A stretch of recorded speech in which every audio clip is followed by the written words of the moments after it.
Halo teman-teman semua, kembali lagi bersama Rifki dalam acara Kakanda Podcast, program dari kelompok mahasiswa kedokteran hewan Unpad, di mana di sini tempatnya kita berbicara tentang hal-hal seputar COVID dari kacamata berbagai bidang profesi. Kali ini kita akan membahas topik tips menjalankan UMKM dan menjadi dosen bersama Bapak Rama Chandra Jaya.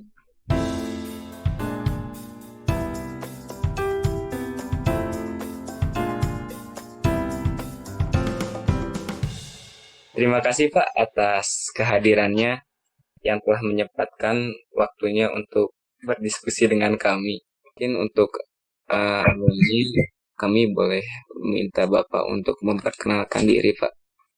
Oke, Ya. Assalamualaikum warahmatullahi wabarakatuh. Waalaikumsalam warahmatullahi wabarakatuh. Ya, terima kasih banyak atas undangannya buat seluruh tim dan panitia untuk acara atau event ini. Oke, ya di sini saya mau perkenalkan diri dulu. Saya uh, salah satu pelaku di dunia usaha, uh, baik itu secara uh, industri dagang ya, industri perdagangan maupun di industri jasa gitu ya. Jadi ada beberapa bidang juga di sini ya selain saya ya uh, mempunyai usaha UMKM ya dalam dunia fashion ya khususnya untuk fashion wanita ya karena saya berjualan fashion tas untuk wanita. Kemudian saya juga sebagai apa namanya content creator walaupun ya belum se-famous Halilintar Family tapi ya so-so lah ya nggak mudah-mudahan bisa bermanfaat ya intinya dari konten itu adalah yang penting kita bisa share manfaat baik itu happiness ataupun whatever yang mempunyai benefit buat semuanya.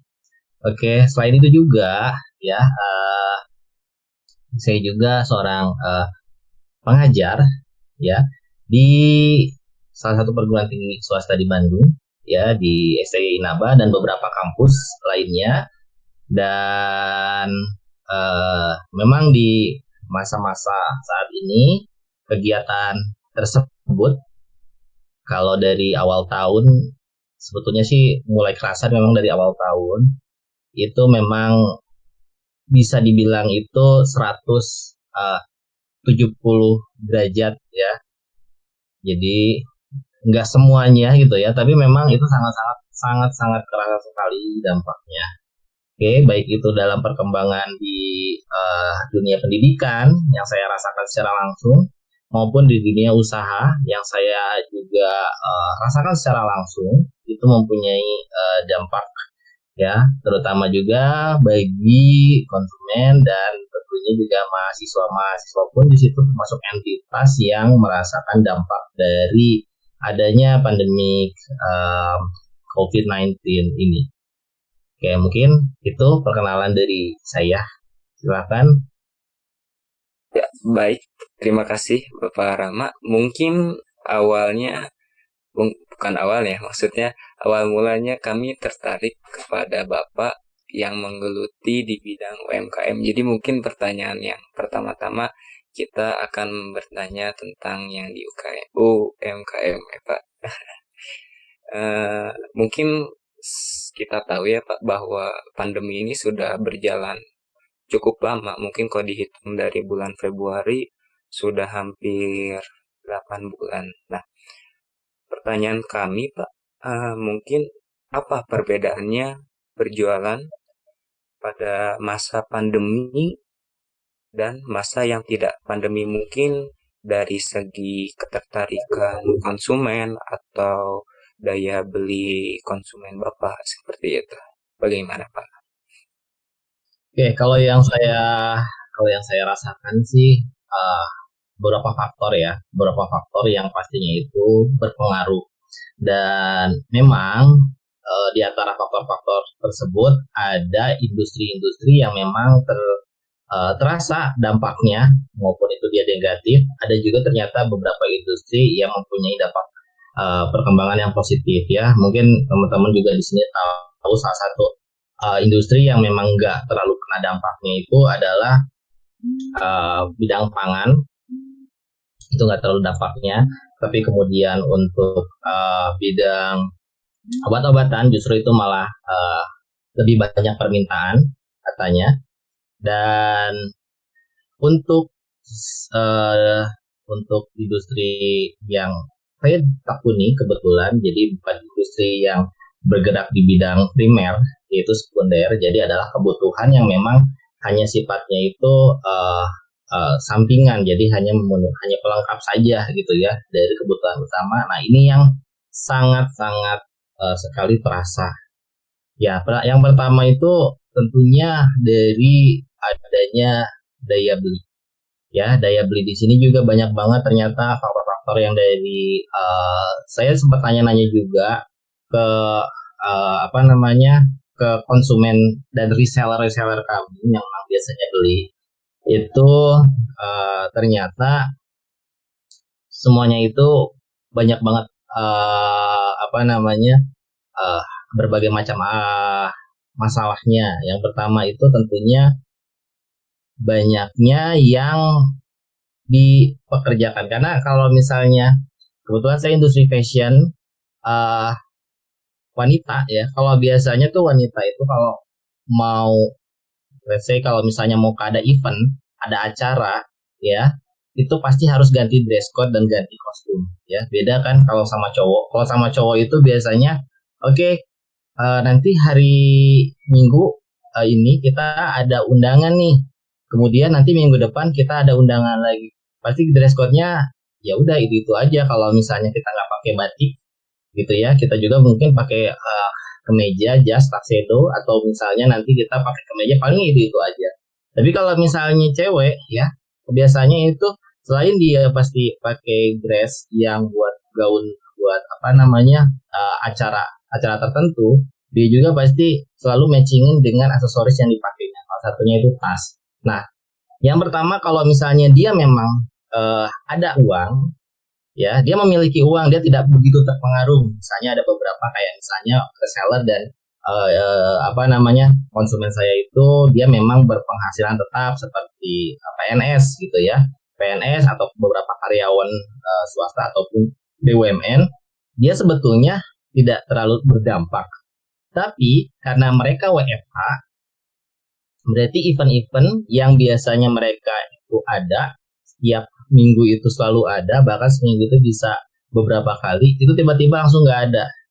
Nah, ketika itu jadi nggak ada, akhirnya ya mereka bilang, aduh Kang, kalau misalnya aku mau beli tas, ya bukannya gimana-gimana sih, aku minat sih sama tasnya, cuma mau dipakainya kapan? Kan kita juga pada keadaannya masih kayak gini. Nah, itu yang pertama.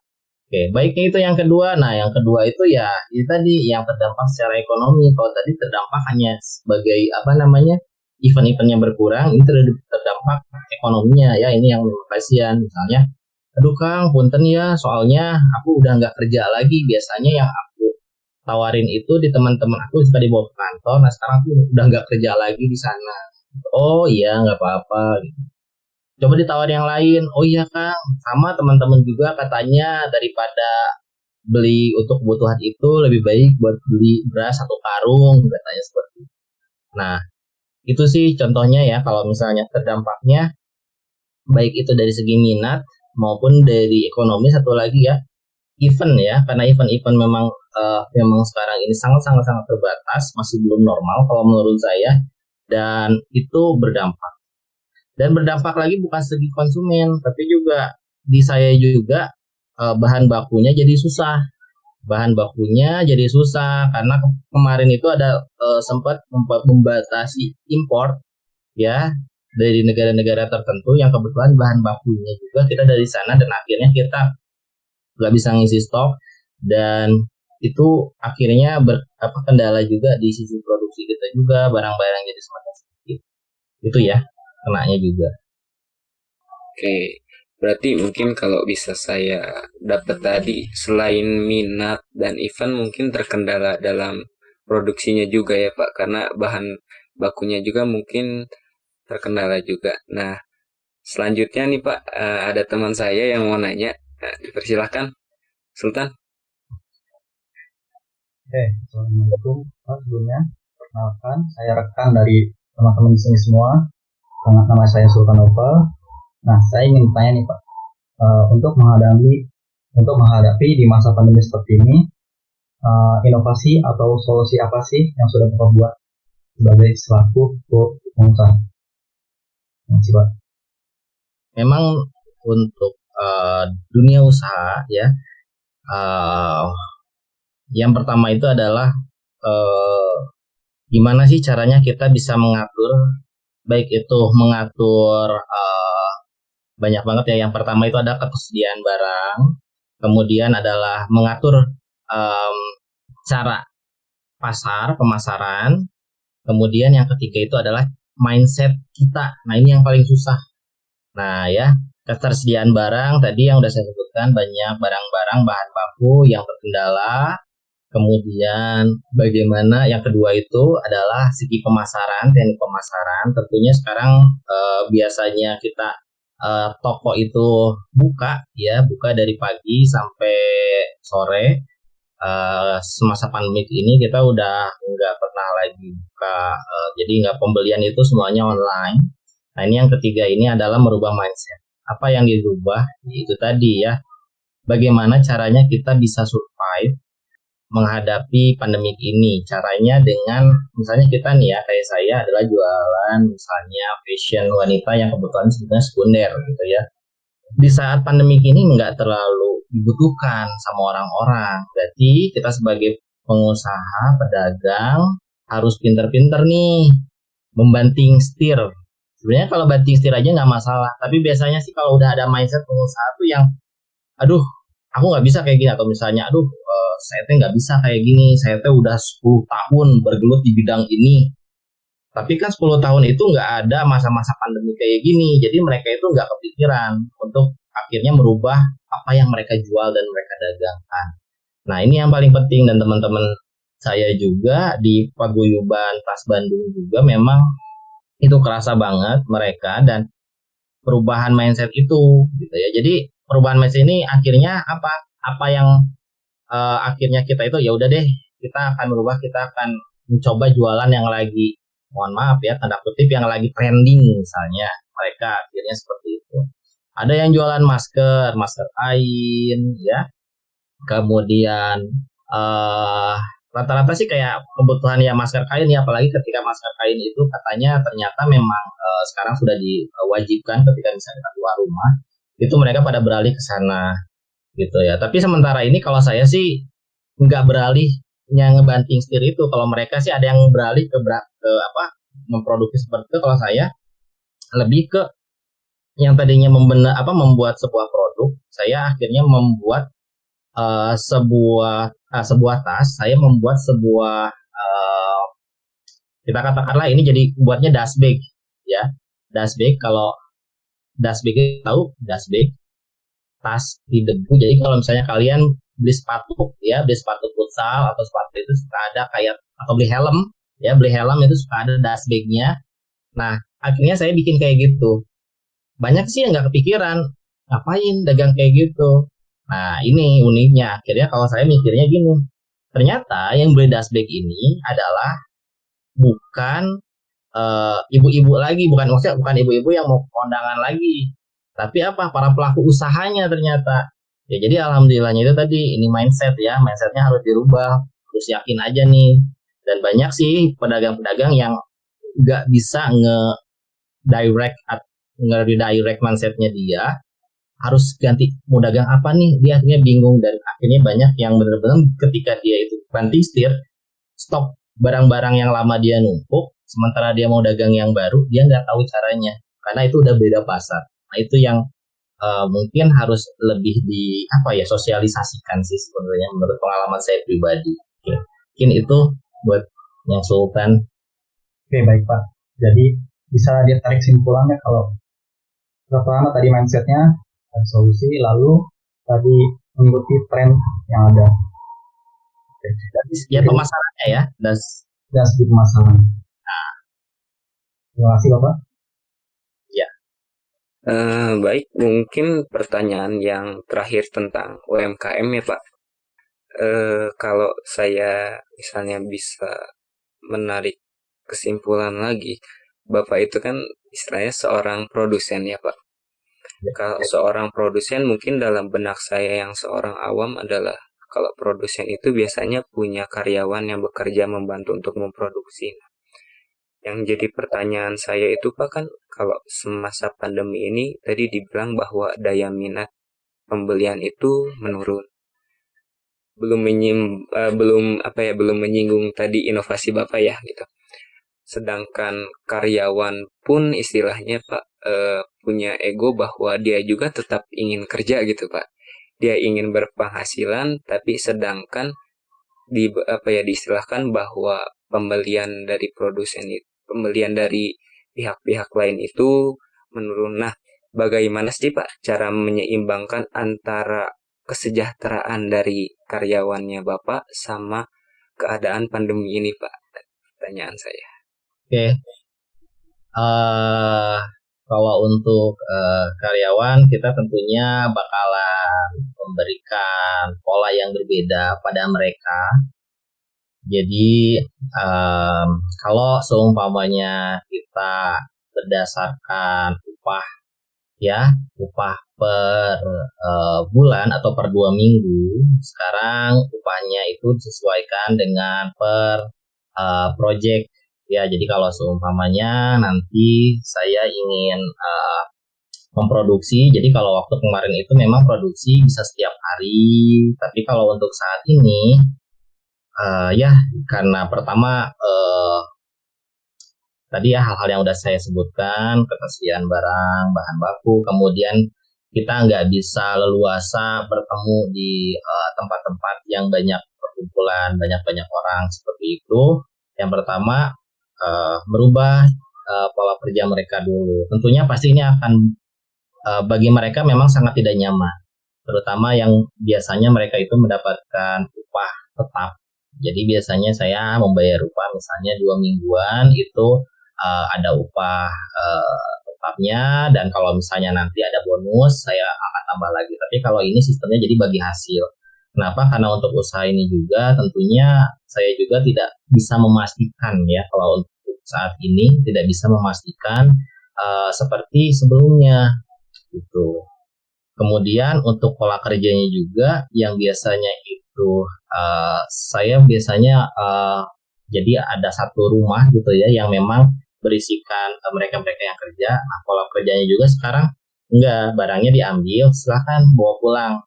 Nanti kalau udah beres, nanti disetorkan kembali kepada saya. Jadi itu juga salah satu tindakan pencegahan kita gitu ya untuk COVID-19 ini lebih meluas. Itu.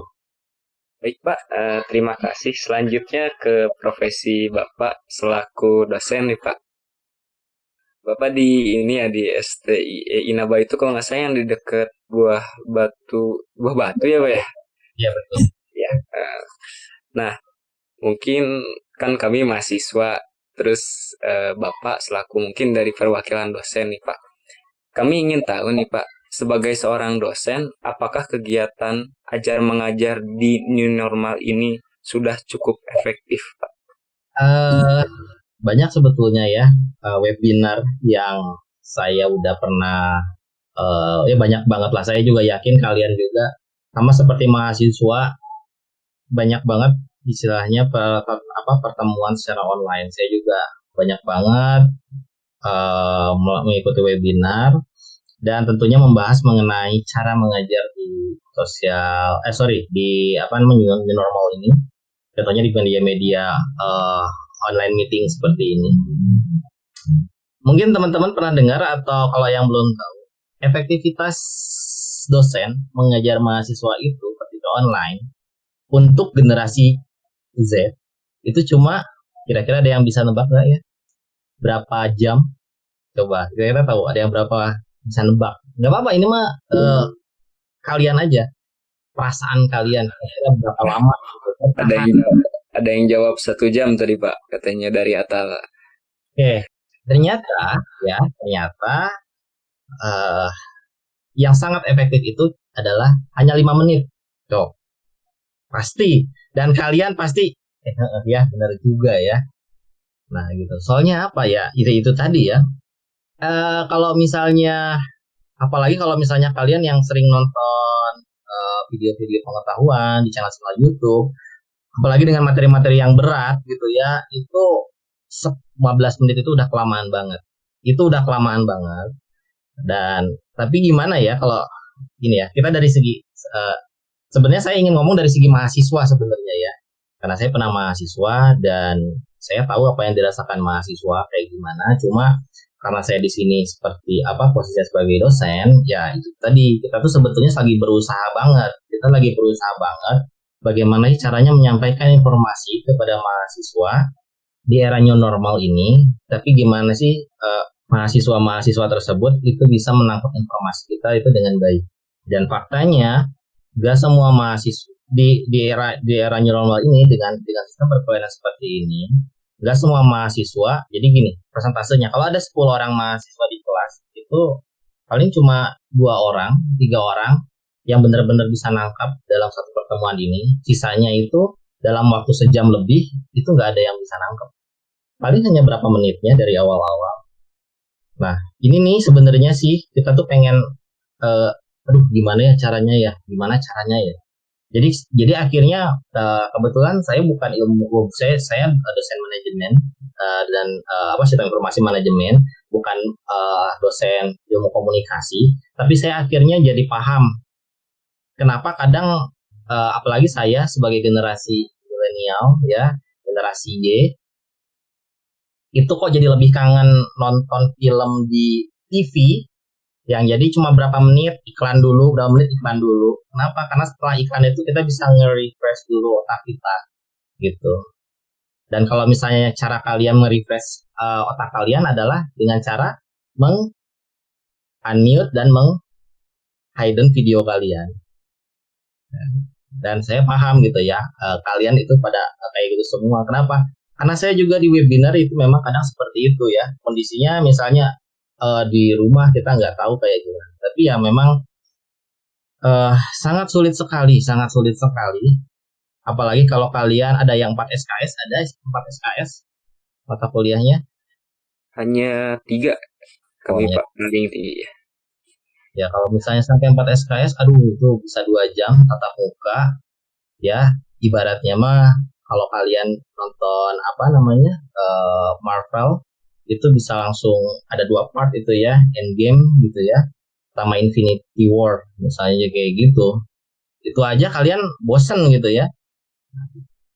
Ya jadi itu ya, menurut saya sih emang belum maksimal, tapi kita sebagai akademisi juga lagi nyari sih gimana sih caranya berusaha untuk menjadi maksimal. Karena ini ya, setiap mahasiswa, apalagi kayak misalnya kalian masuk Unpad, kalian nggak mengharapkan kuliah online setiap hari, kecuali kalau misalnya kalian masuk UT, Universitas Terbuka, ya kan? Itu dari awal kalian itu udah nyiapin mindset kalian, oke, aku tuh nggak bisa berkuliah tatap muka, entah aku sibuk atau aku emang introvert, misalnya aku no lab, misalnya aku makanya pilih ini. Tapi ketika kalian masuk Unpad dengan segudang impian, wah pokoknya mau aktif nanti di kegiatan mahasiswa segala macem, tiba-tiba kayak gini, balikin lagi ekspektasi kalian ke, aduh gimana ya, akhirnya online juga kayak gini, ospek aja jadinya online, gimana dong gitu ya.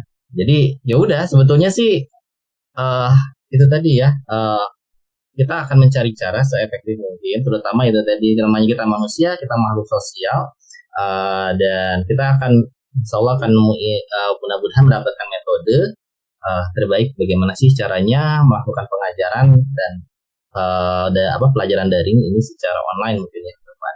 Oke. Nah, baik Pak. Selanjutnya ada dari Sultan lagi nih. Sultan, ya mangga. Ya, Pak. Izin nanya lagi nih Pak.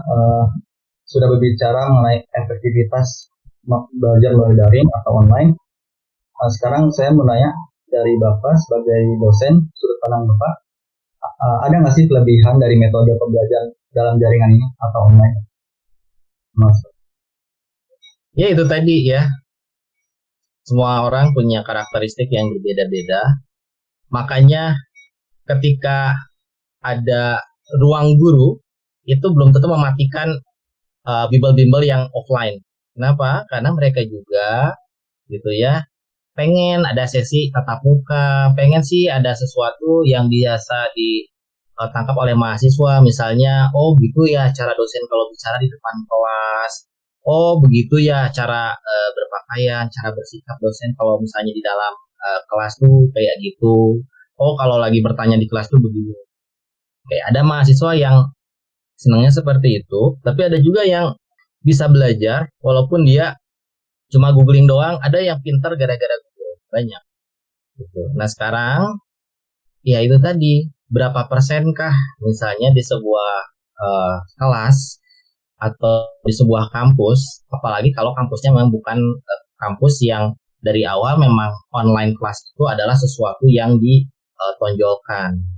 Nah kalau misalnya adalah kampusnya kampus yang benar aktif, kemahasiswaannya juga aktif, tiba-tiba harus seperti kayak gini, saya yakin itu pasti uh, ada ada dampaknya, bagi mahasiswa, dan itu apa namanya, efektivitas dari online kelas ini ya tadi saya bilang dari 10 orang ya, memang ini yang survei ini adalah salah satu kampus negeri ya yang ada di Indonesia, dan memang dia bukan online kelas, itu bukan salah satu yang ditonjolkan, tapi ketika ada online kelas itu makanya di profesornya itu bilang jadi asik aja gitu ya. Kalau akhirnya penelitian saya bilang, katanya kata profesornya itu ini cuma 5 menit loh efektifnya, kalau kita ngajar di kelas ya kita pada kaget ya, asalnya kan kita ngerasa oh paling menarik gitu ya, kita materi kita bagus, kita kayaknya bahasanya juga kayaknya mudah dimengerti sama mahasiswa, kan itu kata dosen belum tentu kata mahasiswa.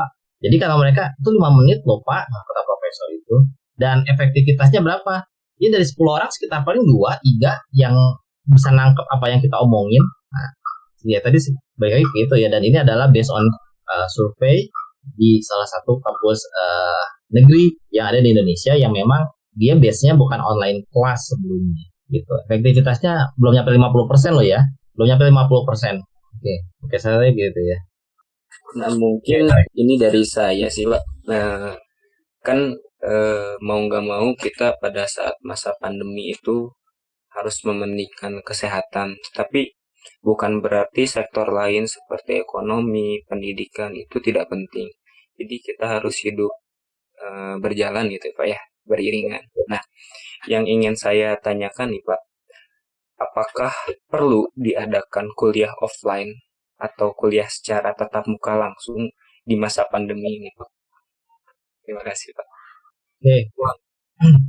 Yang sekarang sangat membuat pusing, nggak cuma di dosen, tapi juga ya Kementerian Pendidikan ya, itu juga pusing, terutama adalah untuk jurusan-jurusan vokasi ya. Jadi yang membutuhkan praktek langsung, pusing itu. Gimana sih kalian yang biasa, apalagi kalian ini dari FK,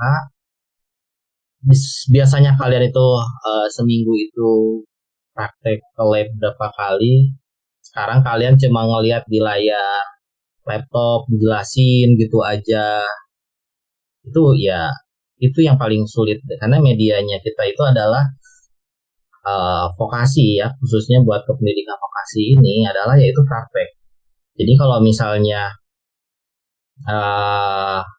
jurusan industri, ketika dia belum langsung gitu ya, langsung praktek, itu ibaratnya hanya teori saja, walaupun ya misalnya kayak kalian melihat oh ya ini begini loh ya, kalian ada lihat mungkin video atau misalnya dosen kalian apa namanya melakukan praktek misalnya secara daring, bagaimana caranya kan mungkin ke depannya ya kita juga lagi berusaha mungkin nanti misalnya untuk mata kuliah misalnya mungkin dari Fakultas Kedokteran Hewan nanti akan coba nanti uh, membedah kodok tapi secara online. Jadi nanti semua kameranya itu tertuju pada kodoknya gitu ya yang sedang kalian bedah.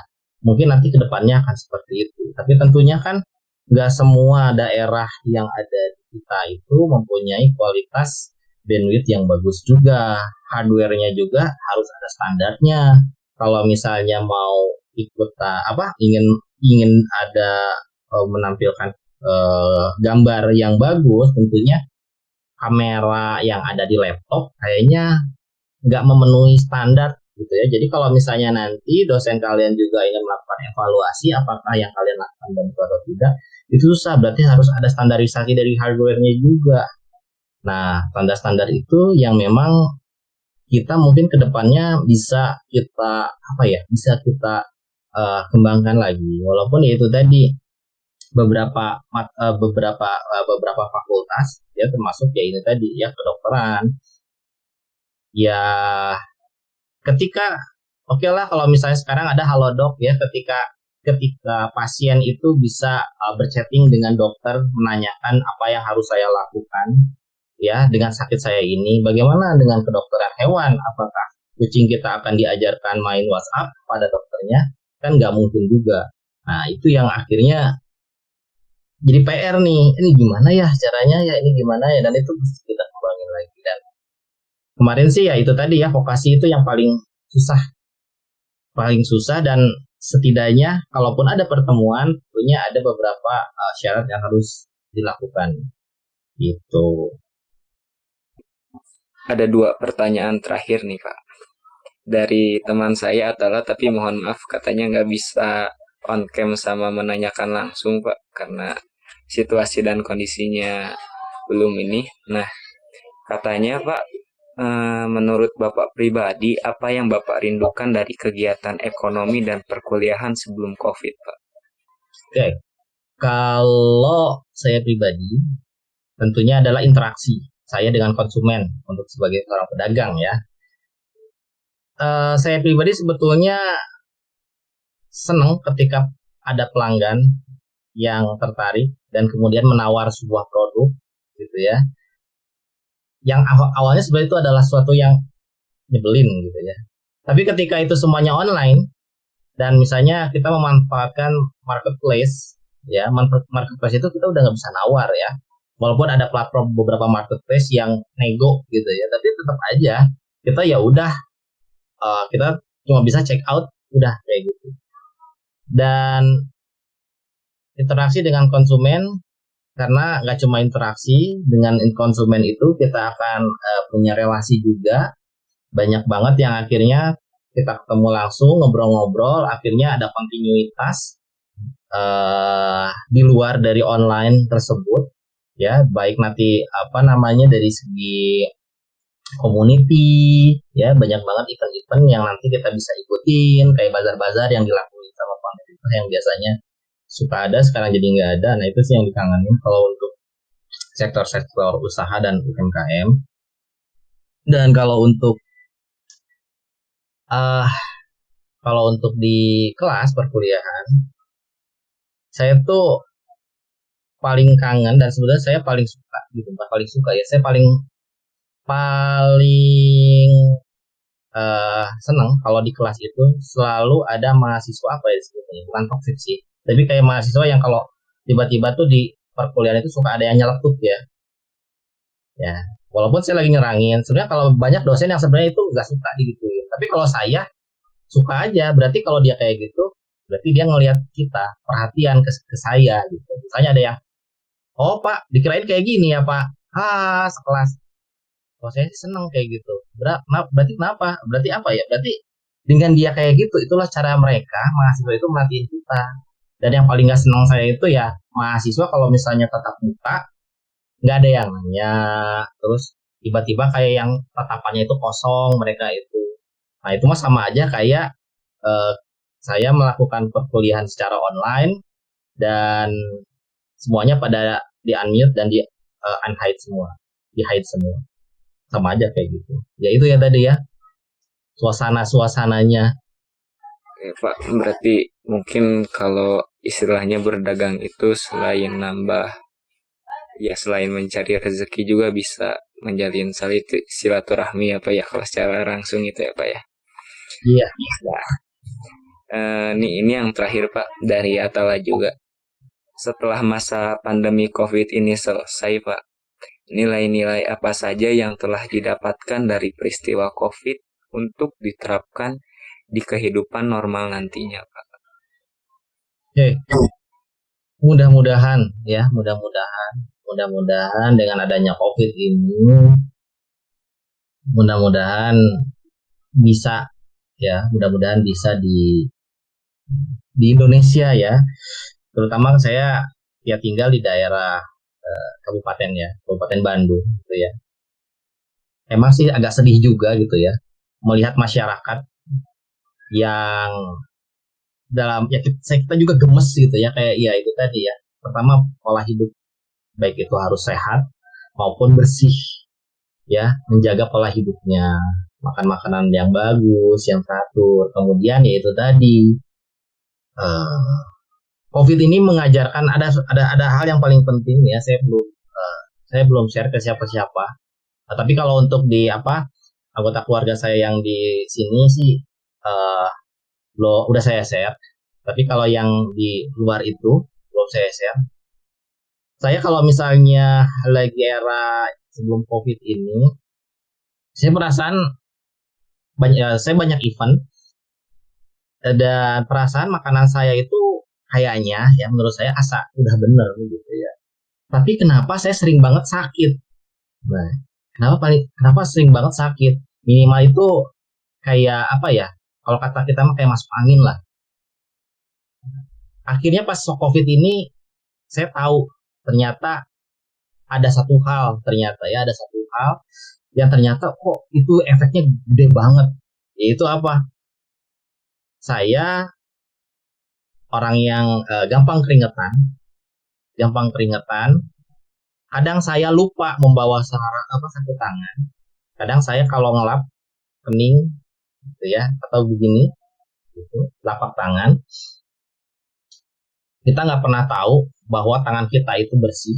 Jadi kita nggak pernah tahu apalagi kayak gitu, dan kemungkinan untuk keringat saya netes dan sampai ke misalnya kayak hidung, ke mulut itu kan besar banget. Nah, ketika saya ada COVID ini saya ya tahu dari teman-teman dari dokteran juga, akhirnya di webinar juga dikasih, oh ternyata cuci tangan itu bukan karena oh kalau sebelum makan harus cuci tangan kan, dia mindsetnya dulu, ternyata enggak. Dan itu ternyata alhamdulillah itu jadi kebiasaan. Jadi cuci tangan itu harus kapanpun, dimanapun ya, terutama kalau untuk saya yang sering keringetan, jangan sampai ini kita megang muka. Apalagi kita lagi nggak tahu lagi ada di mana, megang wajah kita itu secara tangan kosong kayak gini. Apalagi kalau belum pakai sanitizer atau misalnya cuci tangan. Dan itu rasa jadi akhirnya banyak apa ya, ya kayak flu itu gampang banget, gampang banget. Tapi pas sekarang itu kayak yang iya ya, ya minimal bawa sapu tangan atau sebelum aduh misalnya gerah banget gitu ya, redang misalnya tuh langsung pakai hand sanitizer baru pakai sapu tangan gitu. Ngerasa oh iya ya, kayaknya kemarin itu yang salah, yang biasanya satu semester itu ya dua kali lah ya, satu semester itu dua kali lah ke dokter lah ya. Sekarang ya alhamdulillah gitu ya, nggak pernah ke dokter lagi, alhamdulillah. Ya itu ya, ngajarin ya, COVID itu benar-benar ngajarin banget kebersihan dan higienitas itu yang utama. Baik Pak, nih terima kasih banyak atas waktunya. Mungkin maaf nih terakhir nih Pak, saya boleh minta apa ya, pesan pesan mungkin untuk orang-orang yang sedang berusaha melawan COVID, maksudnya dari segi ekonomi ya, berjuang berjuang untuk tetap menghidupi mungkin keluarganya dari Bapak. Enggak, Pak? Oke, saya di sini berbicara sebagai pelaku usaha. Jadi saya merasakan pelaku usaha kecil tentunya ya. Saya sangat merasakan dampaknya penurunan omset itu yang benar-benar sangat signifikan. Itu penurunan omset itu bisa 600% dropnya itu, jadi 6 kali lipat. Ibaratnya kalau misalnya ya keuntungan misalnya bisa 6 juta, ini sejuta juga udah.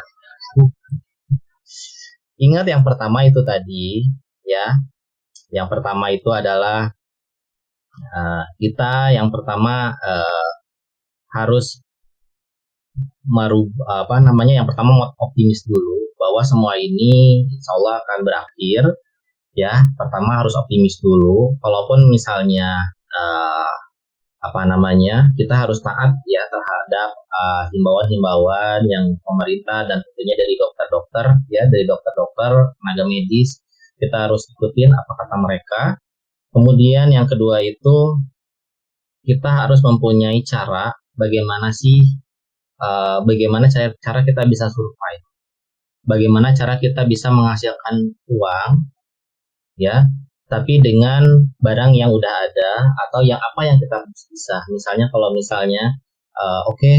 saya sebelumnya yang saya contohkan, saya tadinya misalnya usaha fashion wanita, tapi karena di pandemi ini permintaan barang-barang sekunder itu nggak bisa, akhirnya saya menjadi penyedia atau penyuplai kebutuhan para produsen fashion malah gitu. Jadi akhirnya itu tadi ya, merubah mindset kita bahwa namanya pelaku usaha itu adalah harus fleksibel ya. Pelaku usaha itu fleksibel, dan buat nanti mungkin teman-teman pelaku usaha yang lain banyak banget, nggak sedikit yang gulung tikar ya dan bingung mau seperti apa. Kita sama-sama nanti kita bisa berdoa, dan mungkin ya saran saya juga buat kedepannya, buat mungkin nanti kalau misalnya diupload baik mungkin ke pemerintah ya, baik itu pusat maupun daerah, mungkin nanti ada webinar. Biasanya kita webinar itu tuh pada mahasiswa, pada dosen ya yang udah pada pintar-pintar di webinarin gitu ya. Sementara itu tuh yang lagi pada galau itu pelaku-pelaku UKM yang biasanya kita tuh dosen-dosen atau kalian KKN ya. KKN itu kan langsung kan ya, subjeknya itu biasanya yang benar-benar ngebutuhin. Nah kalau misalnya sekarang KKN online, bagaimana masih mereka yang misalnya di daerah Ciwidey, Pangalengan yang susah online-nya, tapi mereka tuh benar-benar gimana ya. Padahal kalau misalnya ada fasilitas dan medianya, kita bisa memberikan motivasi, bisa ngasih spirit buat mereka supaya mereka juga bisa bisa mempunyai motivasi spirit lebih di tengah pandemi ini. Oke, mungkin saran saya itu ya. Nah, baik Pak, terima kasih banyak nih atas waktunya. Maaf udah ngeganggu waktunya. Enggak, ya kami sangat berterima kasih banyak telah membantu kami dalam menjalankan KKNT kami ya Pak. Ya. Enggak banyak yang bisa kami berikan, tapi kami hanya bisa memberikan doa Pak. Semoga usahanya tetap maju dan selalu diberi kesehatan ya Pak. Terima kasih banyak Pak. Ya, makasih banyak ya. Assalamualaikum warahmatullahi wabarakatuh. Waalaikumsalam semua, dan mudah-mudahan jadi mahasiswa bermanfaat dan selalu banyak pukul ya. Amin. Ya, terima kasih Pak.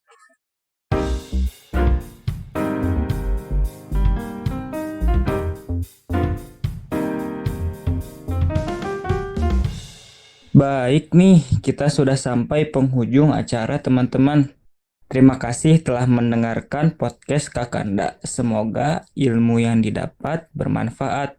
Sampai bertemu di podcast Kakanda lainnya ya. Sampai jumpa. Dadah. Jangan lupa terapkan 3M.